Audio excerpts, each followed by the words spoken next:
Boa noite. Boa noite, doutor. Tudo certo? Que bom. Tudo Primeiro, certo? muito obrigada por você ter aceitado o convite, estar aqui junto comigo hoje para falar um pouquinho sobre saúde mental, sobre prevenção do suicídio. É um tema muito importante. A gente esquece de falar sobre ele, porque na correria do dia a dia a gente está tão preocupado com muitas coisas, esquece de falar sobre saúde mental, né? Exatamente.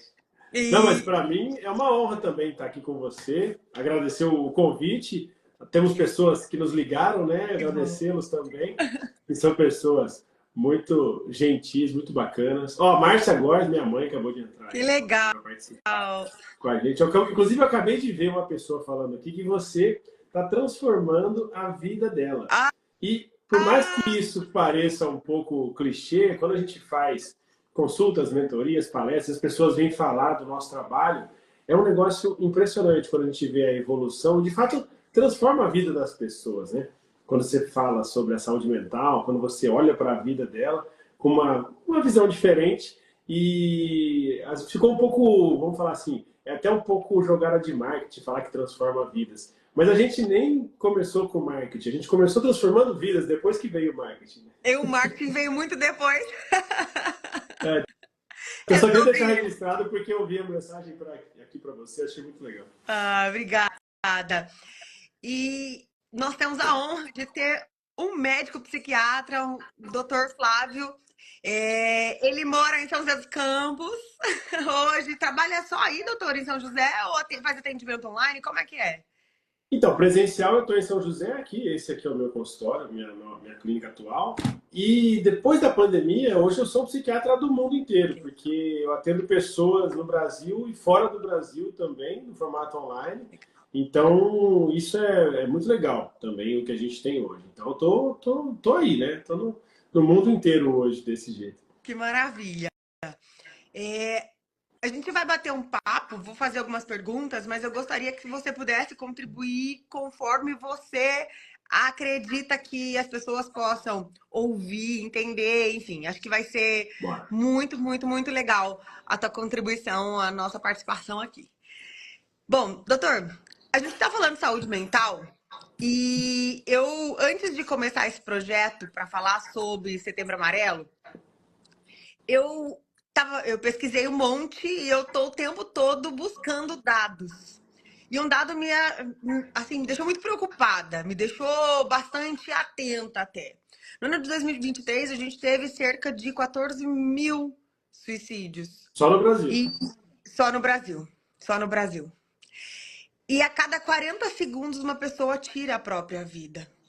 Quando eu vi esse dado, eu fiquei extremamente preocupado. Você, como médico e estudante, né, estudioso do comportamento humano também, o que leva uma pessoa a chegar nesse estágio, né, esse ponto de não quero mais viver? Gostei que você já começou com a pergunta mais difícil, né? Mas é legal porque os desafios nos movem a entregar mais do que a gente tem. Que Então isso é bom! muito, é muito interessante. E essa pergunta ela é reflexiva e ao mesmo tempo ela é prática. Porque você pensa assim, por que uma pessoa vai tirar a própria vida? E quando a gente fala sobre isso, a tendência natural é que a gente nem queira ouvir. A tendência é que as pessoas falam assim, nossa, mas eu não quero nem chegar perto de uma pessoa que está nesse tipo de situação. E nós, psiquiatras, você como psicóloga, outros profissionais, eles vão nos procurar quando eles estão pensando isso. Então, muitas das perguntas que eu faço para começar essa abordagem é o porquê, né? O porquê que as pessoas, né? Por que tal pessoa estará fazendo isso? Porque aqui no consultório é sempre um a um, né? E o que eu mais vejo, e é o que a gente também vê nas situações patológicas, é que existe ali uma incapacidade de enxergar soluções, uma incapacidade de enxergar o próximo passo. E aí, até falando um pouco do que a gente vai falar depois, uma das coisas que você tem que perguntar para essa pessoa é o que ela vê no futuro dela. Eu não estou falando de futuro daqui 10 anos, não. O que ela vê para o futuro dela no final do ano? O que ela vê para os próximos passos? Porque uma pessoa que, de fato, está nessa situação, ela não consegue enxergar o próprio futuro próximo. E isso Verdade. são fatores de risco, são situações que a gente tem que identificar em que você pensa, por que essa pessoa não consegue enxergar? Porque ela chegou no limite, ela chegou no extremo. Isso pode ser por uma patologia que venha acontecer de agora ou de antes. Então, por exemplo, depressão, um transtorno bipolar, problemas de uso de drogas, já entrando no âmbito técnico de que são pessoas que têm maior risco, pessoas muito impulsivas, pessoas que são extremas nas suas atitudes ou nos seus comportamentos. Então, são pessoas que a gente tem que tomar um pouco mais de cuidado. Porque elas podem, na nossa visão, da psiquiatria, da ciência moderna, para a pessoa estar nesse tipo de pensamento, ela está doente. Então, tem que ter uma patologia de base. Porque todas as pessoas que a gente conversa e que estão nessa situação, você vai investigando e há ali algum diagnóstico. Esses que eu falei são os mais comuns. Mas podem existir outras coisas, podem existir doenças clínicas, podem existir diversos problemas. Só que isso vai acarretar um problema de saúde mental. Pode ter sido um trauma, entende? Então, isso, quando a gente coloca na pauta, a gente vê que é mais complexo para fazer, mas a teoria é muito, vamos falar assim, não vou falar que é simples, mas ela é muito prática, porque é meio que óbvio você falar assim, poxa, mas não está fazendo sentido isso que você está falando. Porque não faz sentido alguém tirar a própria vida. E não é que não faz sentido para mim, não faz sentido para você. Não faz sentido para nenhuma religião, não faz sentido para nenhuma família, não faz sentido para nenhuma cultura. E aí você fala assim, não, mas ele pode ter essa escolha. Não, é que ele não pode ter essa escolha se ele estiver doente, porque ele não é ele ali. Exatamente.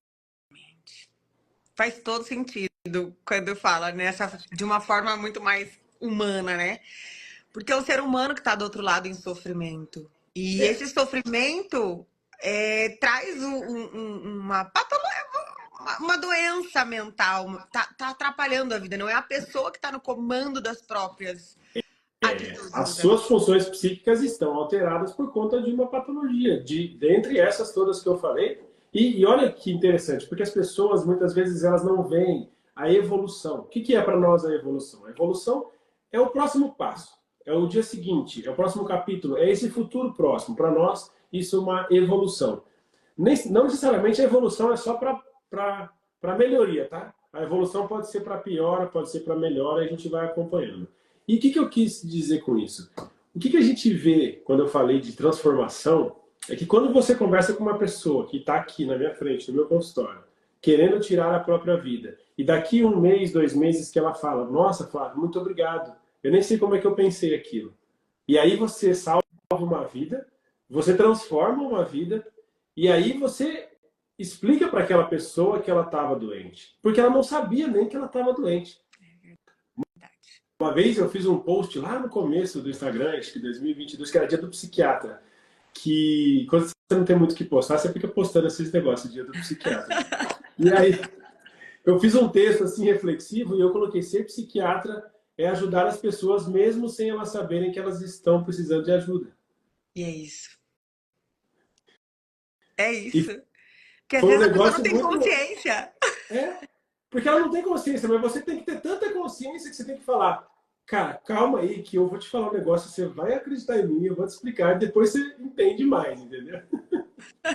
Você me fez lembrar de uma situação de um paciente também. Um tempo depois, né? Quando ele veio para a sessão, ele já tinha passado por alguns outros terapeutas, já tinha passado por vários terapeutas voltados à psicologia mesmo, psicoterapeutas e terapeutas de outras abordagens, holística, enfim. E eu lembro que ele disse que terapia, buscar saúde mental, cuidar de saúde mental, é uma coisa que não tem fim, é como se fosse um saco sem fim. Porque já tinha feito terapia em alguns outros momentos, e é interessante que quem tá fazendo acha que vou me cuidar agora, vou fazer terapia, eu vou ir num psiquiatra fazer uso de alguma medicação, e aquele sofrimento vai sair, vai me livrar disso para sempre.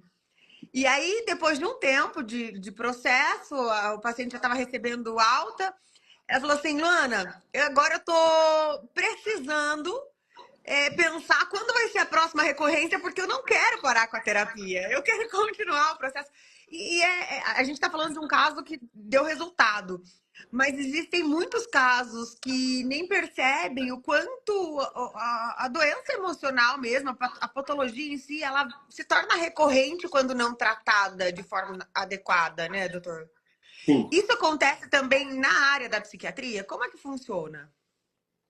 Acontece muito e a gente tem que ter essa visão. Eu só me lembrei de uma palavra do mundo corporativo que até o Rafael Sampaio, meu amigo, está aqui e é um cara muito parceiro que a gente nos últimos meses tem feito trabalhos e o lifelong learning que o mundo corporativo usa para treinamentos e, né, quando a gente está nas empresas a gente fala um pouco dessa linguagem. Mas quando você fala de saúde mental que é contínuo, eu me lembrei disso porque nós precisamos aprender sempre sobre o tema.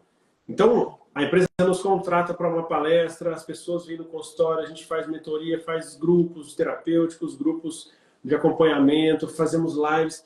Isso é aprendizado. Então, por exemplo, essa semana mesmo, uma empresa grande que tem um projeto para o ano que vem, e a gente tem que começar a sensibilização das pessoas, dos líderes agora. Então a gente começa a conversar, faz uma ação, faz outra, vai ter um programa no ano que vem. Por quê? É um aprendizado, as pessoas não vão aprender de um dia para o outro. A gente passa 10 anos para ser psiquiatra, passa 5 anos para ser psicólogo, só para começar a trabalhar. As pessoas não entendem.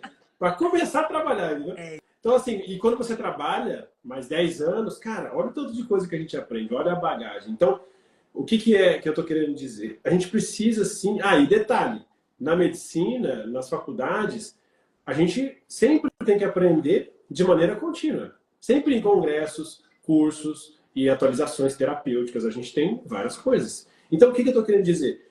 Qualquer pessoa em qualquer área sabe que tem que aprender várias coisas. E sabe que não adianta mais, eu vou fazer um curso e já sei tudo. Não. Ainda mais no mundo de hoje, que todo mundo que está conectado sabe disso, você não vai mais guardar uma informação para depois. Você vai usar essa informação e depois você vai usar outra. Então, quando a gente dá essa abertura para a saúde mental, e tanto que... Por que você imagina que a gente fala tanto sobre saúde mental? Não é só porque aumentaram os casos, é porque, de fato, as pessoas entenderam que isso é um assunto que não vai mais sair da pauta. É um assunto que não vai mais deixar ficar de lado. E quando você fala de cronicidade, de continuidade, por que tem tudo a ver? Quando a gente pega... E eu estudei isso na residência, eu fiquei estarrecido. Eu falei, peraí, quando você tem um caso de depressão, você está na estatística, vamos usar uma estatística do Brasil. Você tem aqui 5% de pessoas que estão diagnosticadas e que estão com depressão. Ponto. Então você tem ali já 10 milhões de pessoas. Beleza. Se você tiver um segundo episódio, você já está trazendo o problema pela segunda vez. E a pessoa que teve um episódio, ela já tem 30% de chance a mais de ter o segundo do que da outra população que não teve. 30% de chance a mais. Se você tem 2 episódios, você já tem 50% de chance de ter o terceiro episódio. 50% de chance em relação à população geral. Olha só. Quando você tem o terceiro episódio, a chance de você ter o quarto é 70%. E aí a psiquiatria fala o quê? Se você tem 70% de chance de ter um episódio depressivo daqui a alguns meses, você provavelmente não vai poder parar o seu tratamento. Porque é fato, quase, se você parar, você vai ficar mal. Então você está ali cronificando as doenças. As pessoas estão cronificando. E por que cronifica, Fábio? Porque tem vários pontos genéticos, familiares, que você tem que olhar. E também tem vários pontos de comportamentos e estilo de vida que você tem que olhar. E a hora que você vê essa estatística, você fala assim, mas eu não quero ter nunca o primeiro episódio.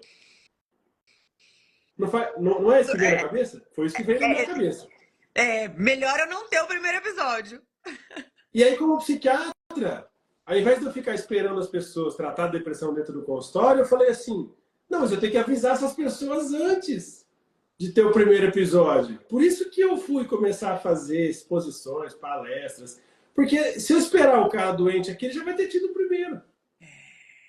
Isso é verdade. Então, a prevenção não é só bonitinho. A prevenção não é só o mês amarelo. A prevenção salva cérebros de uma questão crônica. E depressão crônica é muito difícil. É difícil de tratar, é difícil de ficar bem. Existem, cara, inúmeras, eu não vou nem falar de estratégias terapêuticas aqui, porque é outra live, tem 300 coisas. Ficaríamos umas 5 horas aqui É, falando.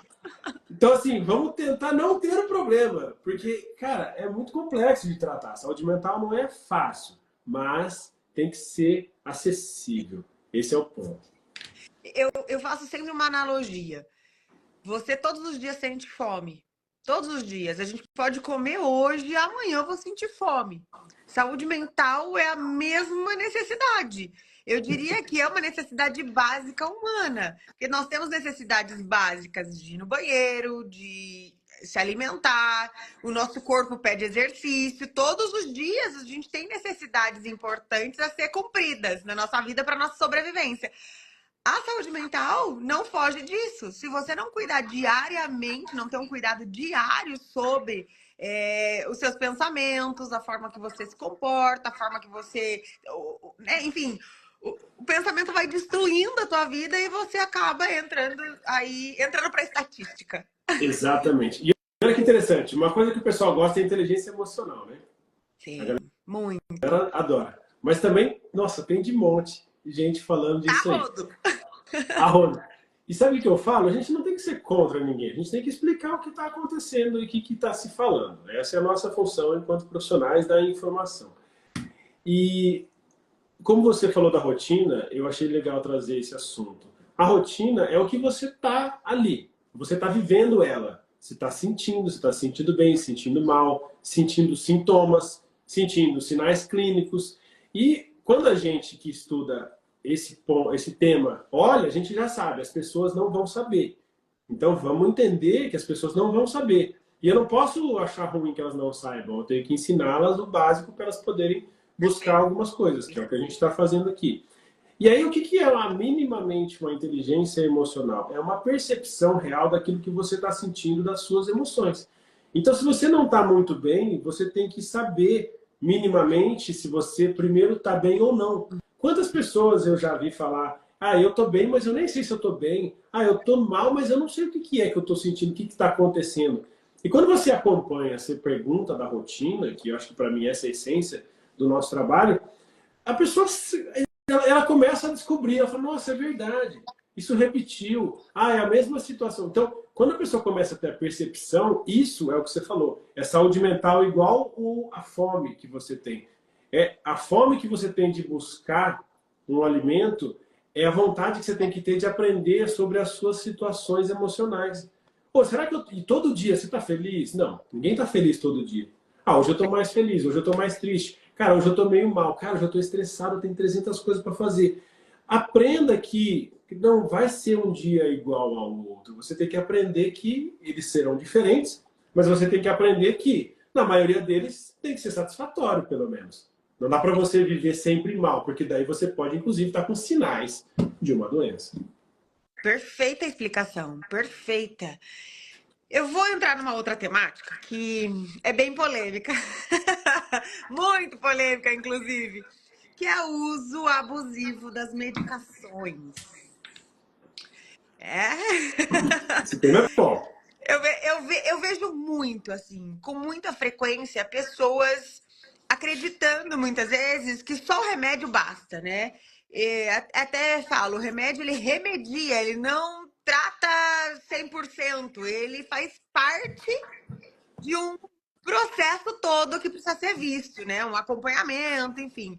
Não devo estar tão errada quando eu falo isso, né, doutor? Mas tem uma série Não, de outras coisas que precisa ser feita para com que a saúde certeza. mental fique em dia. E quando a pessoa tem resistência, eu gostaria de saber dos dois lados, eu acho que é importante essa informação para todas as pessoas, que é a seguinte: quando a pessoa tem dificuldade de aceitar o uso do remédio, em contrapartida, também tem aquela pessoa que abusa do uso da medicação. Queria que você falasse dos dois extremos. Tá. Vou te dar um exemplo de hoje. Eu gosto de usar os exemplos reais, porque eles são, literalmente, eles são práticos, são pessoas que estão vivendo. E nesse caso, era uma pessoa que já era formada em medicina, tá? Então, um médico. E com uma certa resistência para o medicamento. E uma resistência que durava ali por volta de um ano, tá? E que agora chegou à conclusão de que, putz, Flávio, estou precisando de uma ajuda, cara, me ajuda aí. Beleza, me entendeu o caso. E no final, quando eu falei, olha, de fato, eu acho que você precisa de ajuda e eu acredito que o medicamento vai ser uma ótima ferramenta. Olha essa palavra. Por quê? Quando a gente entende de saúde mental, a gente entende que a gente tem um problema e a gente tem que encontrar possíveis soluções, tá? Quando você tem um problema de saúde mental diagnosticado, uma das soluções é o medicamento. Mas o que aconteceu com a psiquiatria nas últimas décadas? Se tornou o medicamento quase que a única solução oferecida para esse problema. Então, por uma dificuldade de comunicação e por uma, vamos falar assim, uma tortuosidade do mercado, foi se colocado que o remédio era a única solução. E as pessoas, em alguns momentos, acreditam naquilo que elas acham interessante. Porque não é bom ter uma solução rápida e prática?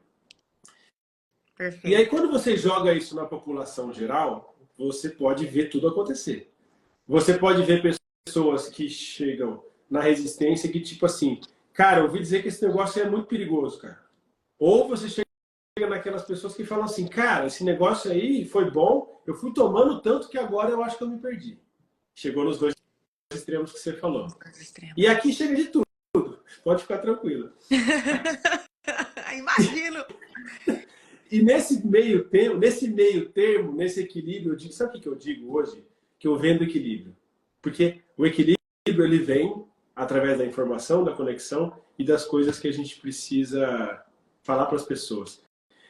Quando você coloca essa ideia do equilíbrio e da ferramenta, você fala, olha, o medicamento é uma excelente ferramenta. Existem alguns anos, né? Existe uma década aí para você saber usar de maneira correta e satisfatória para as pessoas. E existe também uma resistência histórica e cultural que a gente tem que entender o porquê. E existe também o uso correto daqui para frente em que você não pode abusar. Porque senão é como uma droga de abuso que você compra na rua sem controle e faz uso sem controle. Isso já aconteceu também. O caso mais recente é do Zolpidem, que todo mundo conhece, que é um remédio para dormir, que as pessoas têm insônia por diversos motivos, mas acreditam que vou tomar aqui um comprimidinho. E vários tiveram problemas a ponto da gente ver né, a nossa agência de vigilância, a Anvisa, que, por incrível que pareça, no Brasil é um órgão que funciona, mesmo sendo, né, governamental, sem mais delongas sobre esse assunto, eles restringiram ainda mais a venda através de receitas controladas, de controles maiores. Por quê? Porque as pessoas não souberam lidar. Pessoas que eu falo, não estou tirando mérito, nem colocando mérito em ninguém. Por quê? Médicos, população, pessoas que usam, elas não souberam se entender muito com aquela medicação, digamos assim, com aquela droga. Então, houve ali o abuso. E a gente tem que trazer essas pessoas para a realidade. Então, aceitar é uma coisa. Fazer corretamente é outra coisa. Ter o acompanhamento e a disciplina é outra coisa. Então, o uso de medicação psicotrópica é assim, é meio óbvio como nós que estamos nos vendo aqui. Você precisa de um acompanhamento. Não dá para você fazer algo técnico, complexo, que envolve o seu cérebro, sem um acompanhamento profissional. Ninguém toma remédio do cardiologista sem receita. Por que tomam do psiquiatra? Perfeito. Aí você vai no abuso ou você vai na resistência. Porque o que causa o abuso? Causa medo naquele resistente. Ah, cara, não vou nem mexer com isso. Mas quando eu falo, olha, se você fizer um tratamento acompanhado, correto, com tempo médio determinado, olhando os seus sintomas, te dando mais qualidade de vida, será que não vale a pena você usar uma ferramenta excelente que a ciência criou e se você souber usar vai te ajudar? Ah, não, mas desse jeito eu faço. Eu falei, então, mas esse é o jeito certo, pô. Se você aprender o outro, tá errado, entendeu? Perfeita colocação. Mas não parece óbvio, não parece? Tem uma coisa que Joel sempre dizia, né? Fui aluna há muito tempo dele e ainda, né, tenho... E ele dizia pra gente o seguinte, o óbvio precisa ser dito. Às vezes o que é... E outra coisa que ele falava muito, né? O óbvio só é óbvio pro olho treinado. Então, ele fala isso até hoje, né? Continua falando isso. O óbvio Não, só é mas óbvio com o então, olho e ele é treinado. o cara que fala o óbvio para todo mundo. Mas o óbvio depende do olho, né? Do olho treinado, né? E é sobre isso. E aí entra no que a gente falou lá no começo, que muitas vezes a pessoa já está doente e nem sabe que ela está doente. Não Ela sabe. nem tem, ela nem ainda se deu conta. E é importante que a gente fale sobre isso também, doutor, porque se a própria pessoa muitas vezes nem sabe que ela está doente, e quando entra nesses casos, muitas vezes as pessoas se recusam a buscar ajuda, porque elas ainda acreditam, elas não aceitam que elas precisam de ajuda, né? Alguém falou aqui em cima, eu não consegui acompanhar, mas eu só vi que falando sobre não aceitar ajuda. E um outro ponto é o familiar. Se o próprio paciente tem dificuldade de entender as suas emoções, de compreender o que está sentindo, imagina para um familiar perceber o que está acontecendo com esse paciente e levar essa pessoa para procurar ajuda. Então, existe dentro da psiquiatria, se a gente for parar para pensar, existe alguma ferramenta que o próprio familiar pode ter ou pode fazer para contribuir ter esse olhar clínico que a gente tem dentro do consultório? Pode, e é muito bom que tenha. Então, as pessoas que estão do lado, elas são as pessoas que mais têm informações. Por isso que quando vem familiar para consulta é bom, por isso que a gente dá essa abertura de que, olha, o que está acontecendo? Eu pergunto várias vezes, você está melhor, você está pior? O que aconteceu? O que seus familiares disseram sobre você?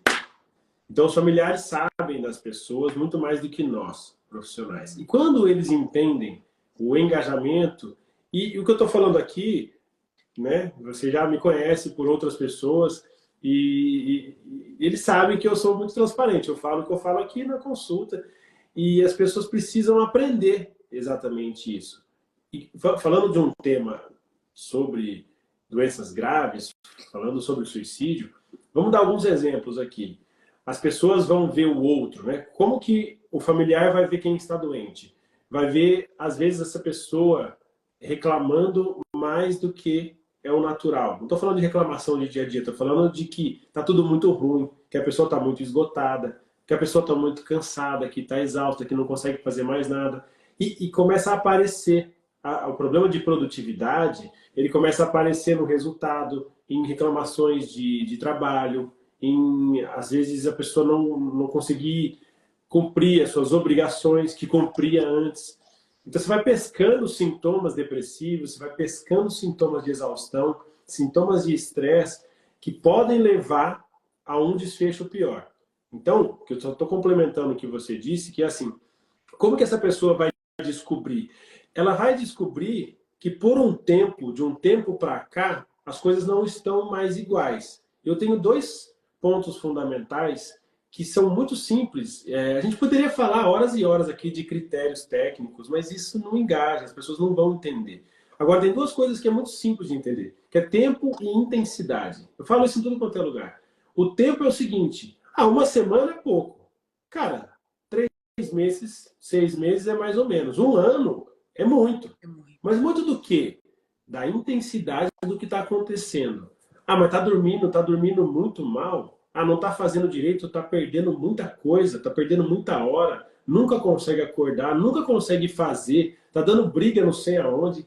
Cara, busca a história. Porque a hora que a gente passa o pente fino e busca a história, a pessoa vai contando a história e você fala, peraí. Fala o que você está falando desse detalhe aí. A pessoa, a hora que ela fala o detalhe que você perguntou, ela mesma fala, nossa, é verdade. Cara, como que eu não prestei atenção nisso antes? Já ouviu isso? Muito, Então, muito. o familiar já sabe. Então, a gente não tem que treinar ele para olhar. A gente tem que treinar ele para saber o que ele está olhando. Ele já está olhando. Mais uma vez, o Joel, é o olho de quem está vendo, que é óbvio. O nosso é óbvio. O que a gente tem que ensinar? Um pouco de obviedade para aquilo. Olha, essa informação é importante. Você não percebeu? Eu percebi, doutor. Mas ele não aceitou, mas ela não aceitou. Então, o que você poderia ter feito? Você poderia ter falado de maneira diferente. Você poderia ter levado para alguém. Você podia ter perguntado para alguém. E é o que a gente recebe aqui, né, o dia inteiro, no Instagram, de sei que lá. Exato. Essas comunicações. O povo pergunta, não pergunta? Não enche você das caixas Muito, de resposta? muito. O povo pergunta. Porque eles têm dúvidas, e as dúvidas têm que ser sanadas. Se a gente tem dúvidas, tem que perguntar. E nenhuma Entendeu? dúvida é boba, né? Toda dúvida voltada à saúde mental é super importante, porque às vezes tem uma coisinha que se você Não, mas a gente ajustar responde a mesma coisa 300 vezes, não a é? mesma coisa, a Mas mesma coisa. tudo bem, a gente curte esse sistema. Estamos aqui para isso e é exatamente por isso que trabalhamos todos os dias. E Exatamente. tem uma outra coisa que eu percebo muito, doutor, que é o seguinte: as pessoas elas estão normalizando coisas que são comuns. E nem sempre a gente precisa normalizar. Por exemplo, a gente comentou um pouco antes da gente entrar aqui sobre o sono, né? Ah, uma pessoa tá lá sem dormir direito há um ano. Aquilo já ficou normal para ela, como se aquilo fosse normal. E o quanto isso é prejudicial, né? Quanto isso prejudica a saúde. A gente começar a normalizar coisas que estão se tornando comum na minha vida. E não é bem por aí o caminho. Se eu estou com um sintoma que de alguma forma está prejudicando a minha sobrevivência, né? O meu humor, a minha performance em todas as áreas da minha vida, né? Relacionamento, profissão. Se eu estou com algum tipo de comportamento, algum sintoma que prejudica o meu comportamento, eu preciso olhar, eu preciso ter uma atenção maior, eu preciso buscar ajuda. Enfim, e como as pessoas estão tendo dificuldades, eu estou falando isso no geral mesmo, eu tenho percebido isso na clínica, talvez você aí também tenha percebido isso, é, de chegar no momento certo para pedir ajuda. Porque espera aquele normal virar patológico. É. Sabe uma coisa que eu acho legal? A diferença entre o que é normal, porque é uma brincadeira clássica entre qualquer eu sou psiquiatra, aí eu acho que eu sou o único psiquiatra, assim, meus amigos. Minha esposa é psiquiatra também, então não tem isso, mas todo lugar que eu vou, família, amigos, o povo gosta de zoar. E fala, ô Flávio, isso aqui é normal? Né? Você que sabe aí, o que é normal, o que não é normal? Aí eu falo, cara, não é assim que funciona. Né? Enfim, mas isso é brincadeira. Agora, trazendo para a parte séria, né? Eu ouço isso aqui, trabalhando, seriamente. Ô, doutor, isso é normal? Eu falo, meu, vamos lá. O que a gente vai falar? E aí eu tive que desenvolver uma técnica de comunicação que é o seguinte, ó, vou te falar uma coisa. Vamos diferenciar o que é normal e o que é habitual. Perfeito. Porque é o seguinte, você falar para mim que é normal, você está entrando num outro conceito. Agora, se você está falando para mim que é habitual, isso quer dizer que está acontecendo faz muito tempo. Mas isso não quer dizer que é normal. Mas se tornou normal para você que já está com isso há muito tempo. Então, tomar café todo dia é habitual. E no fim das contas, se tornou normal. Porque beleza, é um hábito. Agora, vou te falar a verdade. Tomar 8 cafés no dia é normal? Não é. Pode ser habitual, mas não é normal, porque nem faz bem. Dá ansiedade. O nível de cafeína é muito alto, pode te dar gastrite, problema intestinal. Pode perguntar para qualquer nutricionista. Hoje eu estava falando com a paciente, ela falou, doutor, a minha nutricionista falou que eu preciso diminuir o café. Eu falei, é bom que vai melhorar a tua ansiedade também, que você está tratando aqui comigo, entendeu? Então, assim, eu estou falando de uma coisa óbvia, básica, que é café, mas que, assim, até nisso tem o normal e tem o habitual, porque se você exceder demais, não é mais normal. Então, como você falou, o que é interessante? Ah, Flávio, o que é normal? Então, o normal depende de vários conceitos, psiquiatras do mundo inteiro ficam discutindo isso, mas na prática, na vida das pessoas, você tem que primeiro ver o que é habitual. Cara, faz muito tempo que eu tô assim, parece que é normal. Não, mas não é normal. Ah, eu tô dormindo mal, eu durmo poucas horas e eu vivo cansado. Isso é normal, né, hoje em dia? Não, não é normal hoje em dia. Isso se tornou habitual hoje em dia, mas não é normal, cara. Você tem que ter um sono melhor, você tem que ter uma atividade, você tem que ter alguma coisa a mais, né? Porque volta no remédio. Não é só o remédio. Eu fico enchendo o saco de todo mundo. Pode perguntar. Ó, o Pedrão aqui, ó. Pode perguntar. Eu fico enchendo o saco. E aí, o que você está fazendo? O que você está trabalhando? Você está se movimentando? Você está comendo direito? O que você está fazendo? Está tomando remédio? Não está? Entendeu? Você tem que procurar um negócio para a pessoa poder entender que está tudo junto. Não é uma coisa isolada. Ó, um fato real. Isso já aconteceu. Se você pega uma receita, hoje em dia não tem receita mais, que é tudo eletrônico, mas você pega uma receita e dá na mão de uma pessoa, escrito X remédios, X miligramas, tomar um comprimido por dia. Se essa pessoa pega uma receita aleatoriamente, em algum lugar, e se essa pessoa vem aqui, eu falo com ela e entrego o mesmo papel na mão dela, a resposta nela é diferente. Isso é fato real, isso é comprovado. É o famoso, desde o efeito placebo até o efeito da sugestionabilidade em que você tem quando você entende aquilo que você está fazendo com você. Perfeito. Por que um café é mais caro que o outro? Então, a percepção é diferente. A percepção é diferente. E eu já fiz isso na prática, tá? Só para você entender que, assim, é impressionante. É um negócio fantástico. Porque aí a pessoa entende que não é no remédio que está a solução. É no contexto. E no conjunto. Perfeito. Que faz toda a diferença na hora do tratamento também, né? E na melhoria do faz o tratamento, na verdade. É o que faz o tratamento. Tem uma coisa que você falou que me chamou a atenção. Você falou o café e aumenta a ansiedade. Existem alguns alimentos que atrapalham o desenvolvimento, inclusive, né? A gente fala aí do açúcar, de algumas substâncias que não só faz mal para a saúde física, como para mental, para emocional. Tem algumas substâncias alimentares específicas, talvez não seja nem sua área, mas acho que você tem um conhecimento sobre isso, talvez seja importante a gente trazer, que atrapalha o tratamento de alguém com depressão, com ansiedade. Existem algumas coisas que precisa ser evitado quando alguém está com ansiedade, depressão, enfim. Até a própria tendência suicida, né? Alguém que, como muita coisa, vai me acelerar, vamos trazer um comportamento mais impulsivo, alguma coisa do tipo, doutor?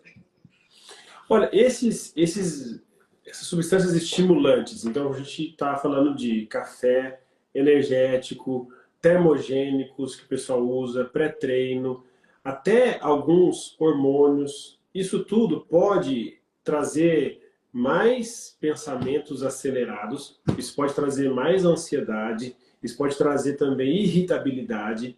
Então já vi casos que as pessoas estão tomando hormônios para fins estéticos, hormônios para academia, ou eu já vi pessoas que tomam energéticos quase que diariamente, grandes quantidades de café também. Isso pode trazer prejuízos. Isso é um ponto. Quando você fala de... Então, prejuízos que eu falo de aceleração psíquica. Né? Uhum. Quando você fala também de depressão, de tendências suicidas, a gente vai falar também de um ponto de inflamação intestinal.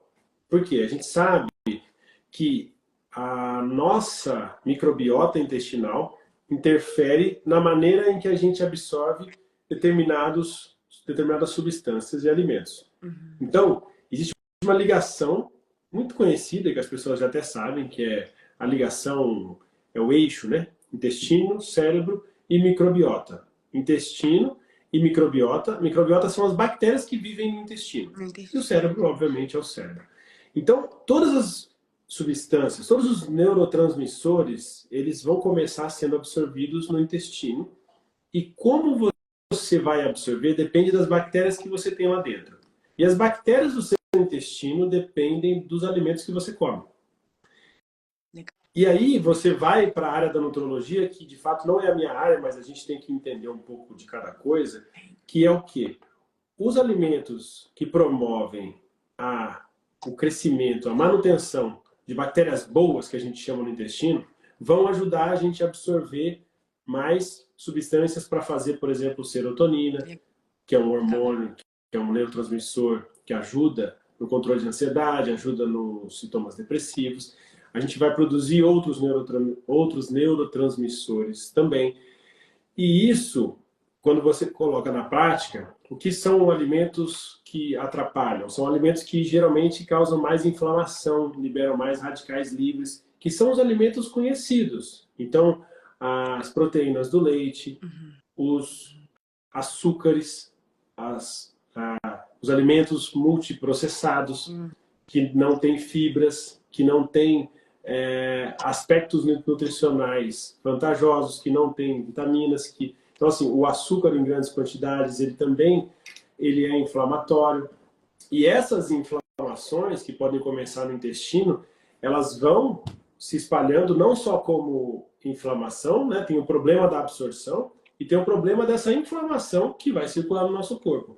E a gente sabe hoje que quadros depressivos também apresentam uma inflamação cerebral. É uma inflamação diferente do que a gente tem no corpo, porque o cérebro é um órgão muito único, ele é muito diferente, até a circulação dele é única. Então, ele tem pontos de inflamação que a gente começou a descobrir depois de fazer exames de ressonâncias funcionais magnéticas, que trouxeram ali elementos que a gente fala de mediadores inflamatórios. Que a gente entendeu, então, que também tem uma inflamação no cérebro que está deprimido. Porque o cérebro deprimido tem alteração de neurotransmissores, ele tem baixa de neurotransmissores, ele tem alterações locais de neurotransmissores em áreas específicas, e ele também tem mediadores inflamatórios mais do que um cérebro saudável.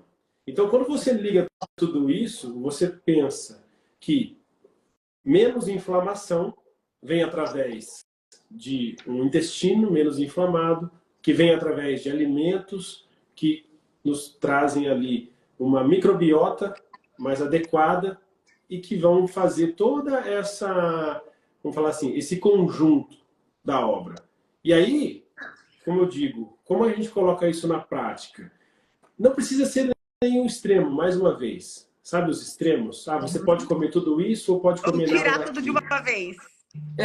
Quando você faz tudo de uma vez, quando você chega no extremo, né? Eu vou ser nada contra dietas extremas. Não dá nada contra, não, mas enfim. Não vou ficar falando muito aqui de dieta.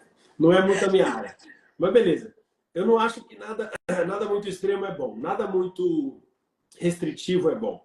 Só que você tem que achar um equilíbrio. Se você gosta de carne, beleza. Se você não gosta de carne, beleza também. Mas aí você tem que saber como que você vai equilibrar isso daí. Então tem gente que toma muito leite. Cara, diminui, porque é inflamatório. Tem gente que come muito açúcar. Pô, diminui, porque isso vai atrapalhar a sua função endócrina. Tem gente que toma hormônio pra caramba. Putz, mas por que você toma? Precisa mesmo? Não dá pra diminuir isso daí? É uma fase da vida que a mulher tá na menopausa, então tem que tomar hormônio. Não, beleza. Mas, entende? Acho que dá para chegar num equilíbrio em quase tudo, para a gente poder olhar para isso e, né? Então, assim, come abacate de manhã com azeite. Não, beleza, come. Mas ninguém aguenta comer isso todo dia. Tá entendendo? Então, acho que tem que ter um meio do caminho ali, né? Tá. E é muito individual isso, né? Acho que vai É muito muito. dos hábitos que cada um tem, da forma que cada um vive. Por isso que é importante olhar para esse hábito, para aquilo que é habitual. Aprendi essa. Exatamente. Perfeito, perfeito. Foi uma colocação excelente. Tem um outro ponto que eu queria falar, a gente está quase encerrando já, estamos indo para o finalzinho, passou muito rápido esse momento de bate-papo, mas Já deu 50 minutos. passou muito rápido. E sobre a doença mental, assim, tá cada vez mais cedo, começando mais cedo. Tudo tá começando mais cedo. O alto número de crianças com tendência suicida, com depressão, com ansiedade, com diagnósticos aí que dificilmente a gente reconhecia quando há tempos atrás, né? O que tem acontecido dentro da ciência, trazer um pouquinho para as pessoas saberem, até para ficar de olho nas nossas crianças. O que a gente pode fazer para prevenir esse quadro cada vez mais cedo? Porque, estatisticamente, em algum momento a gente vai sofrer algum impacto emocional na vida. Isso é natural de todo ser humano. Mas o que a gente podia fazer para prevenir isso não vir tão cedo? Bom, vamos lá. O que eu acho interessante? Quando a gente fala de prevenção, a gente fala, inclusive, de saúde pública, né? A gente fala de coisas antes do problema. Esses pontos de idade que você comentou, crianças e adolescentes, aumentou mesmo o número, inclusive de suicídios, de problemas mentais. Só que tem duas coisas. O primeiro ponto é uma evolução da ciência. Diagnosticar doença não quer dizer que a gente está causando doença. Diagnosticar doença é identificar pessoas. Só para você entender, 20 anos atrás, olhava-se menos para as pessoas. E hoje olha-se mais para pessoas com a visão de saúde mental. Isso é um fato, tá? Então, fazemos mais diagnóstico porque olhamos melhor. Isso é vantagem da ciência. Muito legal isso. A outra coisa é o seguinte, temos mais doentes? Acredito que temos, sim, as estatísticas mostram que sim. Mas aumentou tanto, porque as duas coisas aconteceram. Estamos olhando mais e estamos adoecendo mais. Agora vamos por que estamos adoecendo mais. Quando você olha crianças e adolescentes, são um público que eles são mais da metade, crianças, bem mais. Adolescente um pouco menos, mas eles são frutos do meio que eles vivem. Todos nós somos frutos do meio que a gente vive. Mas quando a gente é adulto, a gente é menos influenciável e menos influenciado. Quando você vai para as crianças, elas são muito influenciadas e influenciáveis. E como que a gente entende, então, Flávio, essas crianças? A gente tem que entender a mudança da sociedade, do meio. A sociedade, de um modo geral, na minha visão, tem se esquecido um pouco das conexões humanas, porque a gente tem muitas conexões celulares. E aí é só um ponto, tá? Eu uso o celular também, mas tem os extremos. E aí, isso vai trazendo questões mais profundas. Então, por que uma criança tem um problema? Bom, vamos investigar. É o problema dela ou é o problema do meio?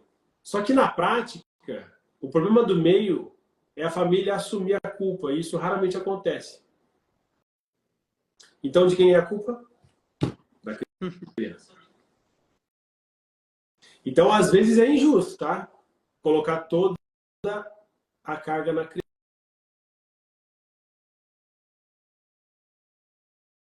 A gente já está numa situação... Voltou? Acho que voltou. Voltou. Deu uma piscada aqui, não sei não se é energia. Antigamente, assim, né? Antigamente, em 2020, o Instagram cortava com 1 hora, lembra? É verdade. Não, agora que passa, mas deu uma piscada até Não, mas tá valendo. Não, mas vamos já finalizar também, que o povo vai cansar. Mas só para finalizar, quando você vai para o adolescente, o que eu vejo? É complicado, porque é uma fase de transição, é uma fase em que a pessoa, ou adolescente, está transformando o seu corpo, transformando sua mente, está acontecendo poda neuronal no cérebro, está tendo mudanças cerebrais, está tendo contato com o mundo, contato com substâncias químicas, vamos ser, né, realistas. E aí você tem que olhar para isso e ver que as informações que hoje estão nas mãos, disponíveis para todo mundo, 20 anos atrás também não estavam. O excesso de informação, ele tem o seu preço bom e ruim. Mais uma vez, fato real, conversei hoje com uma moça de 18 anos, literalmente. Ela estava com um problema para dormir. Sabe qual era o problema dela? Ela ficava no celular até meia-noite todo dia. E aí ela combinou, falei para ela, ó, não dá, né? E o pai dela estava junto na primeira consulta. Eu falei, ó, dá uma ajuda aí e tal. E ele falou, já falei, né, doutor, mas não adianta. Eu falei, não, eu sei, mas vamos ver se eu vou falar, vamos ver se vai. E adiantou. Ela não vai mais para a cama com o celular, ela está dormindo melhor, está tendo mais qualidade no outro dia. Então é uma adolescente de 18 anos que tem toda uma vida igual de todos os adolescentes, só que ela entendeu que estava atrapalhando mais do que ajudando. Ela está estudando, ela está querendo realizar os sonhos dela, então ela entendeu que tem que abrir mão um pouco desse mundo de informações que a gente tem hoje. Então, é ter hora para as coisas. Enfim, acho que o que eu quis trazer é essa ideia de que não dá só para a gente falar assim que está tudo aumentando. Está aumentando, vamos entender por quê e vamos trazer algumas ideias práticas para as pessoas olharem assim, cara, o que eu posso fazer diferente disso aqui? Sabe por quê? Se eu não trago essa visão, eu vou ser mais um que vai falar assim, essa juventude está perdida, esse mundo está muito diferente, não é mais como era antes. E eu não gosto dessas frases Dessa meio prontas, porque isso fala. não explica nada e ainda atrapalha quem está ouvindo, que não tem informação. Aí quando você joga uma informação dessa, a pessoa não entendeu tudo que eu falei, eu acho. Mas isso é bom, porque eu causei uma curiosidade nela. Perfeito. E é importante pensar que o mundo ele vai continuar evoluindo e as coisas vão continuar mudando. Então, nós E a também ansiedade precisamos. vai continuar aumentando. Isso é natural, né? Então é importante também entender que quanto mais informação, mais conhecimento sobre aquilo que a gente não conhecia antes, agora está à tona. A gente consegue saber dados e números que antes a gente não sabia. Isso também é super Exato. importante. Eu nunca tinha parado para pensar sobre isso, né? A preocupação era sempre que só aumenta, só aumenta. Não é que só aumenta, aumenta sim, as pessoas estão adoecendo mais, mas existe uma falta de equilíbrio nesses dois pontos, né? Acho que os extremos sempre é ruim. E, doutor, até para finalizar, para a gente, tá muito legal. Ficou boa essa live, hein? Foi muito legal esse bate-papo. Eu adorei Gostei. mesmo. Vou te convidar, inclusive, para em breve a gente gravar um podcast junto. Porque aí eu Bora. vou para São Paulo, vou para aí, a gente pega uma sala em São José, a gente grava um podcast junto, porque acho que vai ser muito legal a gente falar sobre esse Bora. assunto em outros momentos também. Para finalizar, assim, o que que uma pessoa, o que é crucial para o ser humano fazer? Pensando que, tá? Eu sempre oriento os meus pacientes, aqui os próprios seguidores, que existem alguns pilares na nossa vida que sempre precisam estar sendo alimentados. O nosso corpo é um deles, a gente precisa, não tem como não fazer, não tem como não fazer um exercício físico, colocar teu corpo em movimento, porque isso é parte crucial do teu desenvolvimento emocional também. A tua conexão com aquilo que você acredita, com Deus que você acredita, independente de religião, né? Você olhar para a tua espiritualidade, que é diferente de religião, de novo, eu volto a falar. E o cuidado com a nossa saúde mental, né? Eu falo que esses três pontos são coisas cruciais para que o ser humano se desenvolva bem. Uma pessoa que não cuida dessas três áreas vai adoecer em algum momento ou vai adoecer para o resto da vida.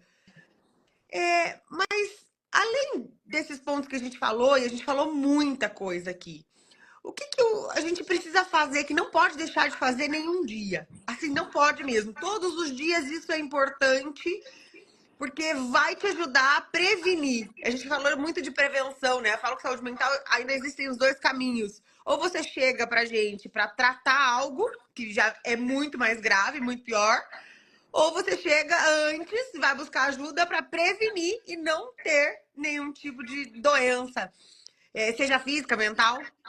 O que a gente precisa fazer, então, para que as nossas emoções entrem em equilíbrio? A gente falou muito do bom do equilíbrio, para que a gente não viva nesses dois extremos.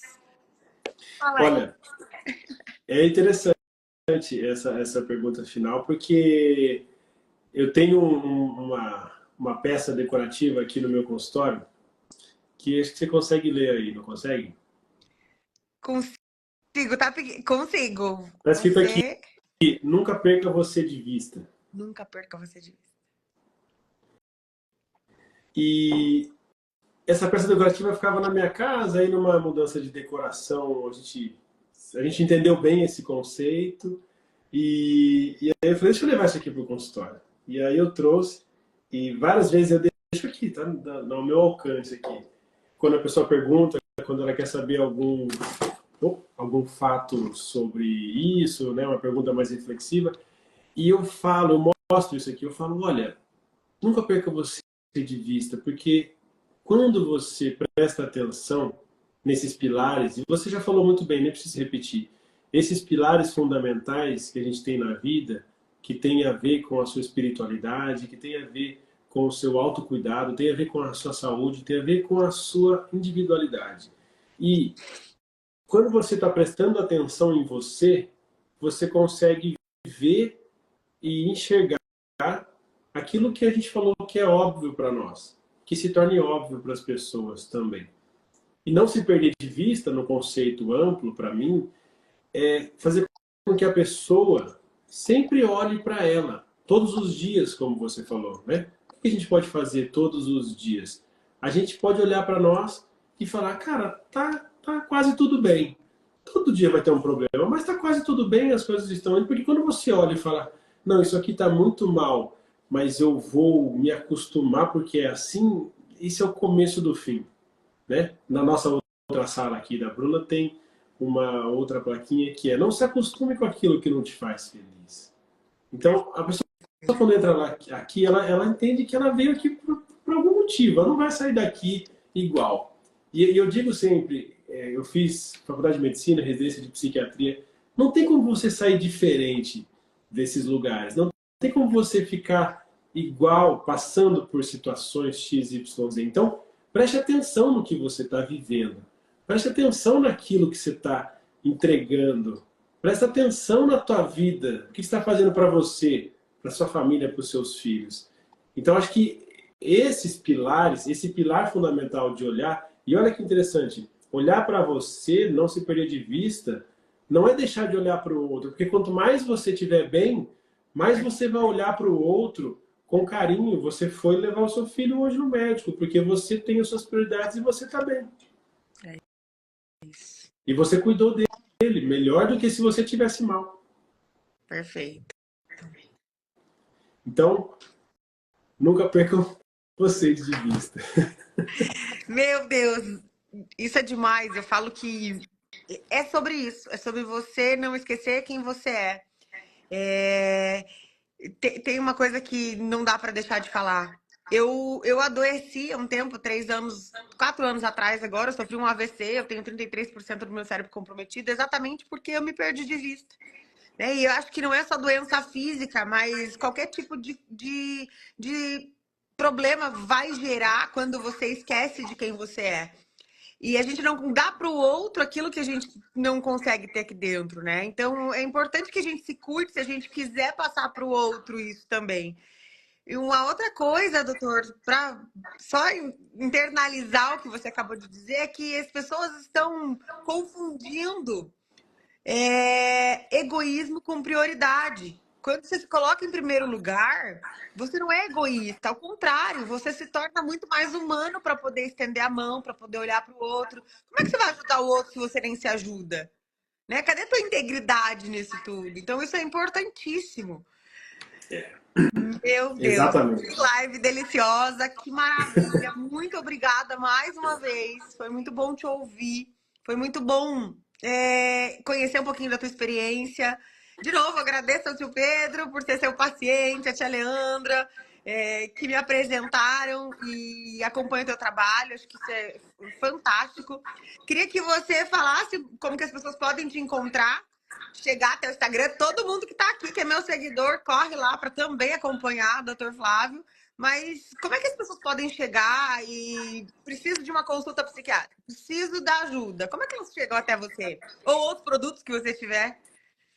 Sim, hoje as conexões são boas para isso, né? A gente consegue estar aqui. Então, no Instagram, pode mandar direct. Tem o link também já do nosso contato direto aqui de WhatsApp da clínica, da minha assistente. Ela também tem acesso a todos os produtos, né? Então, eu tenho um curso de melhoria de ansiedade, que é um curso da Hotmart. Eu tenho as consultas, eu tenho as mentorias com público específico até de empresários, que a gente trabalha muita prevenção, que a gente trabalha também em produtividade, qualidade de vida, muito além do consultório, e também as palestras que eu tenho feito nas empresas, em eventos, aqui presencial na minha região ou algumas cidades do interior de São Paulo, palestras online também, que são pontos de contato, né? São pontos de contato em que as pessoas estão experimentando um pouco desse conteúdo que eu sempre gostei de reproduzir, e cada vez mais, né, a gente vai pegando mais experiência, vai ficando mais legal, né? Então, Eu acho que essa é a ideia. Estou aberto para diálogos e eu digo que hoje, mais do que um médico, um psiquiatra, eu sou um conversador profissional. Então, eu adoro conversar com as pessoas e que elas tragam as suas ideias, suas histórias. A Leandra também, aí, ó, o Pedro, a galera que nos conectou. Agradecê-los porque, de fato, você conseguiu tirar aqui coisas muito boas nessa conversa e vamos deixar gravado porque a gente tem muita coisa aí para divulgar e para conversar. Te agradeço mesmo de coração. Foi muito bacana, foi especial. Obrigada de coração. Até uma próxima. E Com certeza. gostaria de lembrar, inclusive, todo mundo, a gente não acabou com as lives, tem mais uma live de Setembro Amarelo. A gente encerra semana que vem, às 8 horas da noite, na segunda-feira. Espero todo mundo aqui. De novo, doutor, muito obrigada, muito obrigada. E quando eu estiver em São José, eu quero passar aí, te dar um abraço, agradecer e levar Vamos, um não, livro de venha para presente. cá, a gente marca um café aqui na clínica, a gente grava um podcast, que eu conheço aqui os estúdios também, vamos fazer isso, aulas que nos nossos cursos, no seu curso, no meu curso, Sim, eu com toda faço muito certeza. isso. A gente, Essa né, vai trocando aulas, as pessoas vão conhecendo e é muito legal isso aí. E essa troca é muito valiosa, né? Porque são olhares para um ponto, olhares diferentes para o mesmo ponto. Então, isso vale muito a pena. Obrigada, Show, doutor. Boa boa noite para noite. todo mundo. Até Obrigado, uma gente. próxima. Tchau, tchau. Tchau.